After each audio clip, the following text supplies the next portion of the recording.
church, including myself teaching, what is your idol before God? Hey!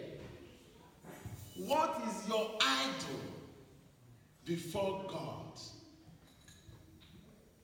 Idol? That's what he said, idol. Idol is any carved image. Carved image made of anything, that is idol. I don't have it in my house. I don't have it. I don't worship an idol. Are you sure? Today, the Lord is about to open our eyes and show us a hidden idols that we never know that we are worshiping. Hallelujah, somebody. Amen. What is your idol before God? What is that idol before God? What is that idol that keeps you away from the presence of God?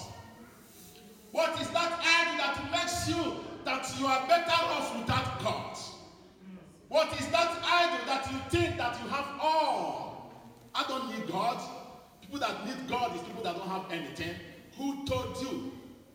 Every one of us, no matter whatever you think you have, you need God in your life. Amen. We need God in our life. What is that idol before God that you are serving, that you are worshiping? Maybe you don't know, but today our eyes will be open. Amen. But the difference is if our eyes is open to those idols, you must do what? Make a U-turn and abandon them and walk away and start to look them from behind. If you never know them, you cannot know them. Amen. Hallelujah. Amen. Can somebody open to the book of Exodus 23, 5 to 6?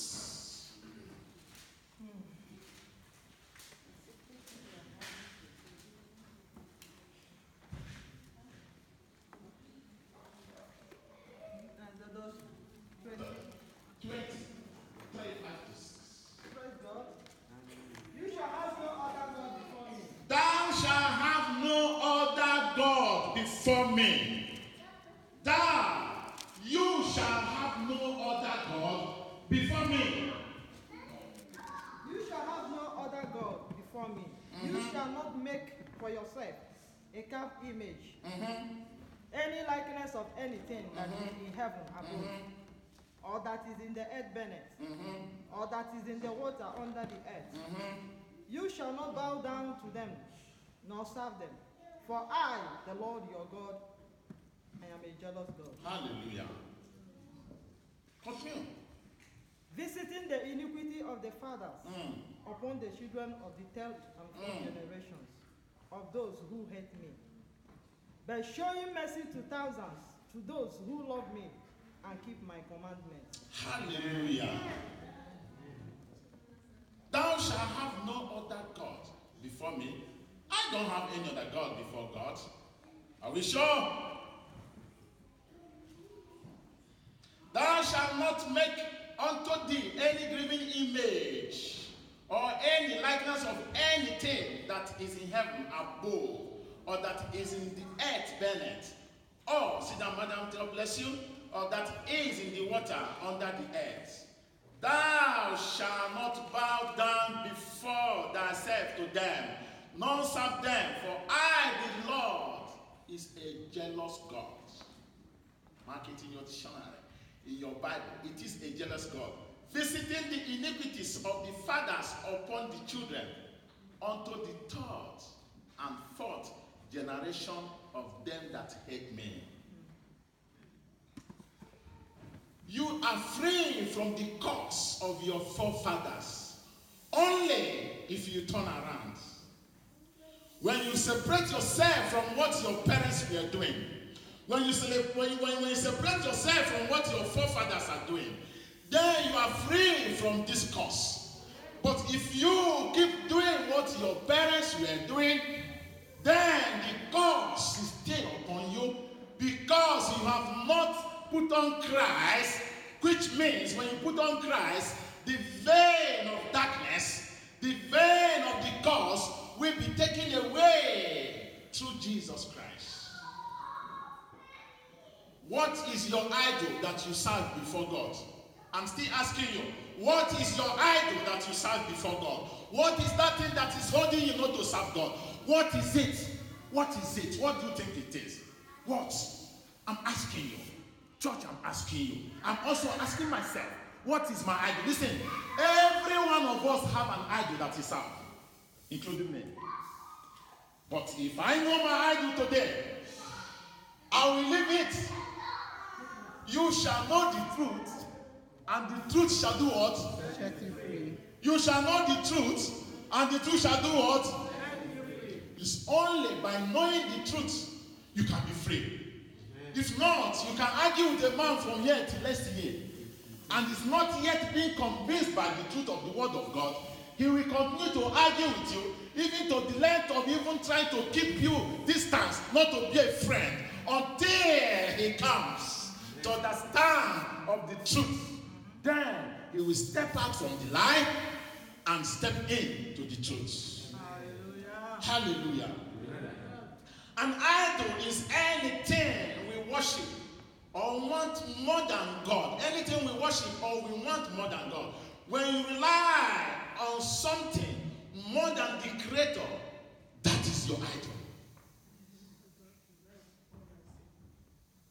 When you rely on something more than the Creator, that is your idol. No, I'm teaching this message here today. We are here to make heaven. We are here to do what? To live again. That is why we are here.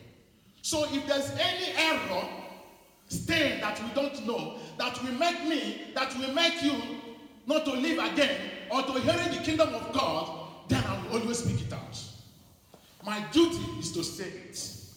My duty is not to compromise, but to say it, because God will ask me that day, what have you told the people? I seek their souls upon your hands. Amen. Amen. So anything you love more than the Creator is your idol. An idol can be images in form of physical image, such as statues. Your idol can also be good things that God has blessed us with, but we use it against God. Your idol, you worship. Maybe the good thing you are praying for. Good thing, very good thing you are praying for. And God has blessed you with that good thing. And he uses it against God. Oh, that is where the anger of God will come. Because sometimes we pray, God bless me. God give me wife. God give me children. God give me job. God give me car. God give me this, give me this, give me that. When that thing comes, it becomes an excuse to serve God. It becomes an excuse not to be in the kingdom of God. It becomes an excuse to God. What good thing God has blessed you with, you are using it right now against him. That is an evil. May that never be our portion in the name of Jesus. Amen.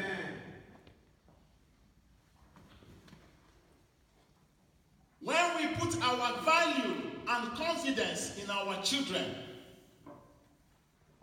more in our children, husbands, house, wife, money, our jobs, friends, houses, vehicles, television. You know I'm calling them one by one for you to know your idol. I will say, I can just say, if you want to say, and the rest of them, you will not know what is what, the rest of them. But I'm trying to name as many as I can so that you will know which idol are you worshiping before God. What is that drifts you away from the house of God? What is that is driving you not to worship God? What is that is keeping you?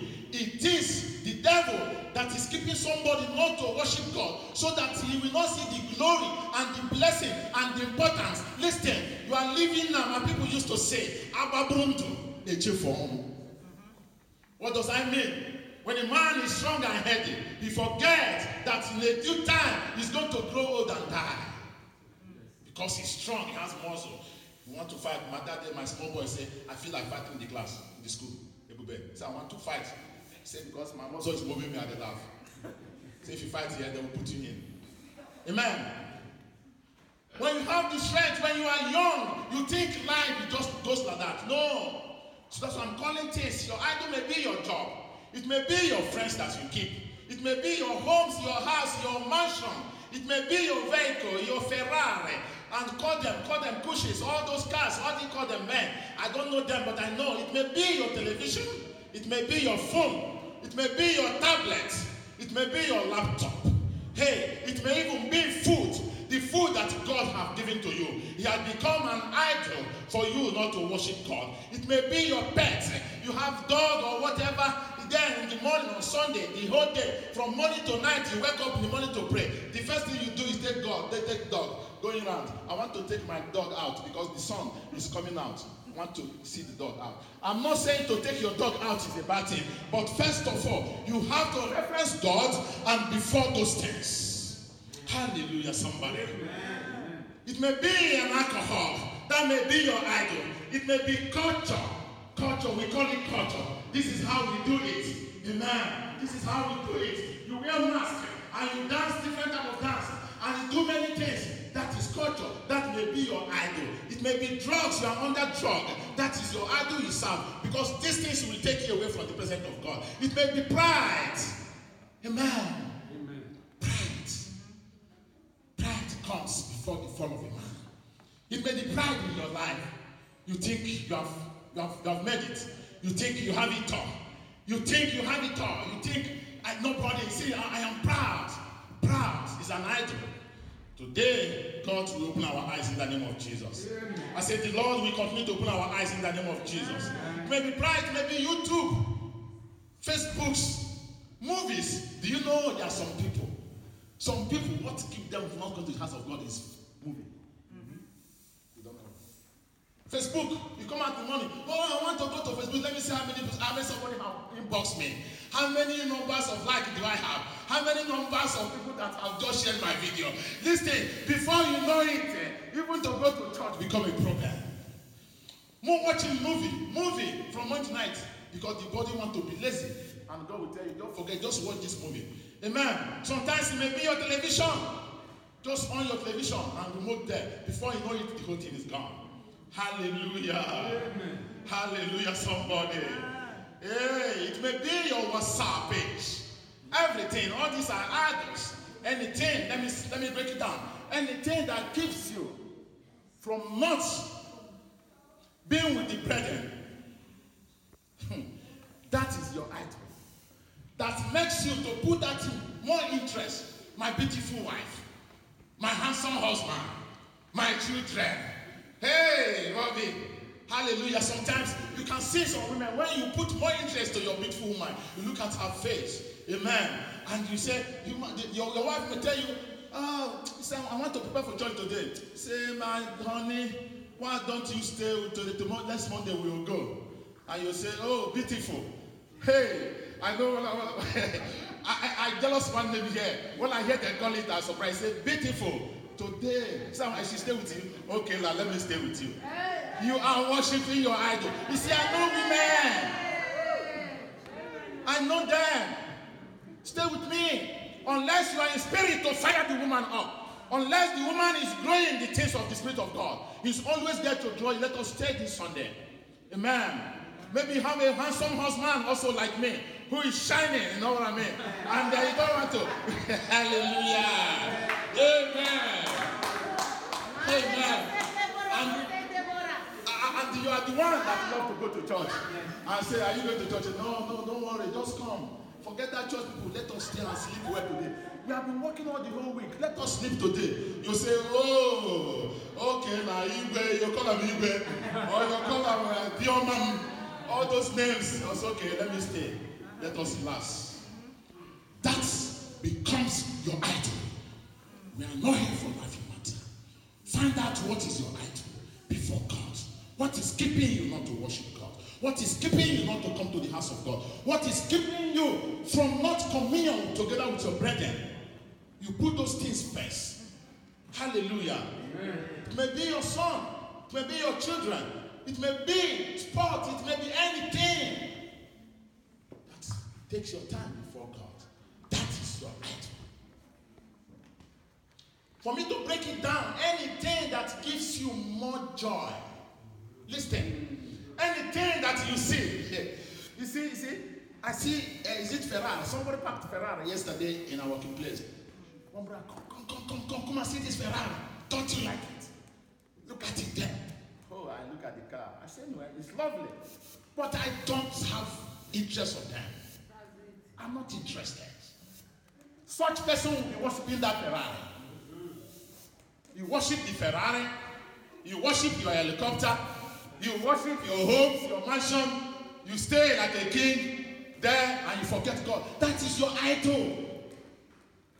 That is your idol. Anything that gives you more joy than glory, than the presence of God, than the Spirit of God as we find this morning, is your idol. Limit it. Take it away. Kill it. Kill it, church. Kill it. Find your idol in your homes. Amen. All things are not evil. All these things are not evil. But they become evil when you take them more important than the Creator. Hallelujah, somebody. I thank God for the great teacher who made me to understand one of idols I was worshiping. Teacher Kwasi. By the grace, Apostle George sent him to teach us in Global School of Ministry. I have an altar in my home. Altar. Where I put the vision that God has shown me concerning the ministry. And I have up to 2-3 pictures of Jesus Christ. The picture of Jesus, the image of Jesus. Do you know there are some, if you turn, the picture will be looking at you. You will say, yeah. Jesus is watching me. I don't know if you are seeing me. When you turn, he will be looking at you. You turn again, the color will change. He give you another faces. Hey, you say the angels of God is in this altar. They are watching over me. That is an idol. I never knew it. I put my chaplet around it with lights. I kneel down every morning and listen. Let me say this, you may say it's lie. If you are brought up in the system of the Christendom, especially in the Catholic doctrine, when you want to pray to God, you must see an image. I want confirmation in this house. If you are a Catholic, brought up with that system telling us that a man that added the theme of Jesus Christ has become Jesus, and they put it inside you, anytime you are praying, close your eyes, you will be seeing that image. You will be seeing that. You cannot pray with that image. You can't. You can't. Amen. You'll be seeing that image. So I decorated that image with about 3 of them. One was holding us, one was angels matching the devil, black devil. And the other one was looking at me. I said, yes, he's watching over me. When I move, I say, yes, he's watching over me. I look at him, he's very tall. I go back, he top back. I say, he's watching over me. Hallelujah. Until the day when my great teacher come to impart me the word of God. He came, he looked at it, he didn't say anything. He didn't say take it out. He didn't say throw it away. He leave it. He started to take me from gradually, from step to step, from step to step, from step to step, until I come to realize that I was worshiping an idol, an image of man, born of a woman, presented as Jesus Christ. Oh, I shouted that early morning. My family can bear me witness. And when there, I draw it down.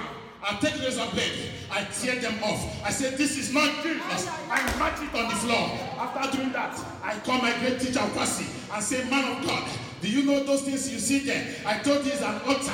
Today I have made them. He said, glory be to God. I never want to tell you, because until you find the truth by yourself. But because you know today that worshiping those images, they are in your homes, they are in your Facebook, they are in your WhatsApp. I'm telling you, take that image away from you. Pray to God and God will open your eyes. They are not Jesus Christ. That is an idol before me, which I was bound down to worship. And God was laughing at me. Likely, my prayer have not been answered. Today, I close my eye to worship. I don't see anything, but I see the invisible God. I see the invisible God. Do you have those images in your home? Do you have them? Do you have the head of Oba Obini in your home? Do you have the head of the Igwe of Onisha in your home? Do you have their images there? Listen, there is power that goes with images. Every symbol in life has meaning. Every symbol has meaning. Every symbol has meaning. If you have that picture of Jesus Christ, you are worshiping him, you are bowing down before that picture, or you are bowing down before the statue of Mary. Mary is the mother of Jesus. He has gone to take his place in heaven. You will take it off. It is your idol. If you love your children more than God, they become your idol. If you love your husband before the God, become your idol. If you love your friends before God, become your idol. If you love your boyfriend and girlfriend before God, that keeps you out for the God, that becomes your idol.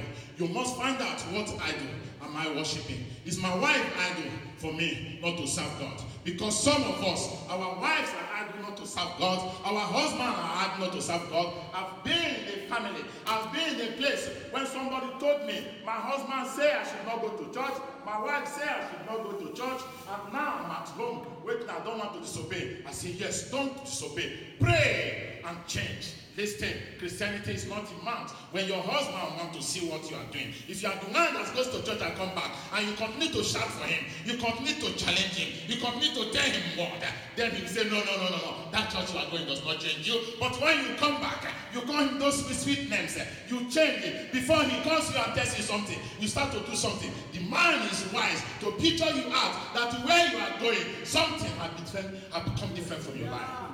Then before you know it, he will move forward to follow you. Find your idol. What is your idol? Is it food?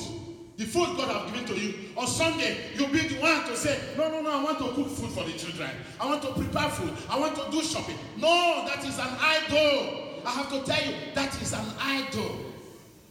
That is an idol.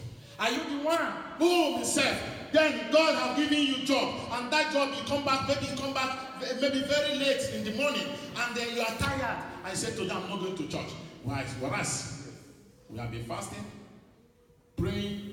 God bless this sister, bless this brother, give him job, give him car, so that he can be coming. When you get that car now, you cannot even come again. So find your idol. What is your idol before God? What is your idol before God? Hallelujah. Hallelujah. I'm going to read the karate down, Matthew 4:10. When Satan come to Jesus Christ after fasting and prayer, he said, if you can bow down and worship me, I will give you all the kingdom. And he says, Satan, get behind me. You want to divert my attention. You want to divert my focus before God. I cannot worship any other God apart from the Creator, which is my Father. Amen. Anyone who does not know God is a servant to other gods. That brings me to a question. Last Sunday we were discussing in Sunday school, and Pastor Felix was asking, he said, I want to know something. Can a man be self-independent? Whether a Christian or not a Christian, and somehow is not worshiping anything. Listen, if you don't belong anywhere, systematically you are worshiping an idol. Let us go to this book here right now. Amen. Can somebody give me to Galatians 5, Galatians 4.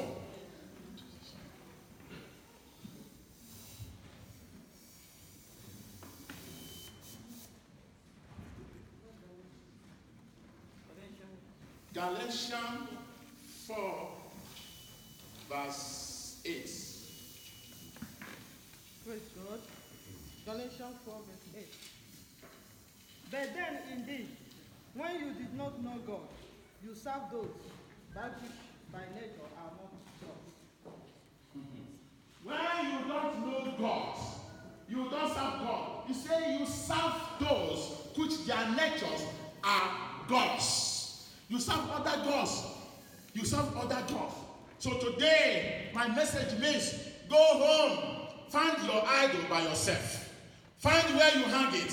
Find where you put those images. Listen, there are some blockage you have in your family when you pray. It's not answered. Because in the presence of your house, the Holy Spirit has been restricted for what is around you. Amen. The Holy Spirit has been restricted for what is around you. Go today and find out what is your idol. Is it your dressing? If I don't put this dressing, I'm not going to church. People need to see me every month. Your husband will be afraid. Do you know some people have stopped their wife not to go to church because they want to change new dress every Sunday? Okay, you are going there to lose dress. Every month the child should buy. Every month the child should buy. Buy. All you are about this. Don't buy something because you want to buy them. Buy something because you need it. Then it become a problem. The man says, okay, so me to spend money every time. Don't go to this church again. This is a way to save what? His pocket. And now, you have become an eye to support of you. May God bless this message. As you hear the sound of my voice, may the Holy Spirit speak to every one of us, including me. Today, as I teach this message, I'm going to find my own idol and try to kill them so that we will be holy before God, so that our prayer will be answered, so that the anger of God will not be in our life. I declare, as you have heard this word, may God reveal more about it to you. May the Holy Spirit speak to us, speak to our minds, and give us the willingness to know our idol. In Jesus' mighty name I pray. Amen.